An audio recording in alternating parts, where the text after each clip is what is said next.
ഗുരുവായൂർ ക്ഷേത്രത്തിലെ 2026 വർഷത്തെ ഉത്സവം സമുചിതമായി നടത്തുന്നതിന് 7 സബ് കമ്മിറ്റികൾ രൂപീകരിച്ചു.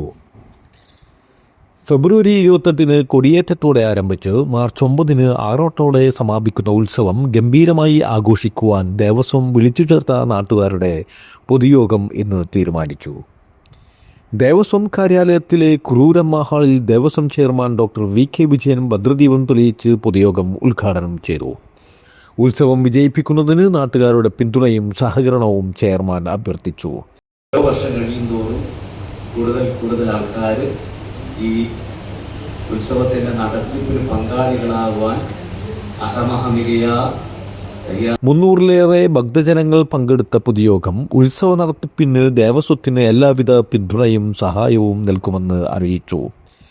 സാമൂഹ്യ സാംസ്കാരിക സംഘടനകളുടെ പ്രതിനിധികൾ ഉൾപ്പെടെ 16 പേർ ചർച്ചയിൽ പങ്കെടുത്തു. ദേവസ്വം ഭരണസമിതി അംഗങ്ങളായ C. Manoj, KP Viswanathan, administrator OB Arunkumar, Guruvayur നഗരസഭ ഉപാധ്യക്ഷൻ ജ്യോതിരാജ്, CFO KP സജിത്ത് ഉൾപ്പെടെ ദേവസ്വം ഉദ്യോഗസ്ഥരും സന്നിഹിതരായി. ദേവസ്വം അഡ്മിനിസ്ട്രേറ്റർ OB അരുൺകുമാർ സ്വാഗതവും ഭരണസമിതി അംഗം C. മനോജ് പൊതുയോഗത്തിന് നന്ദിയും രേഖപ്പെടുത്തി.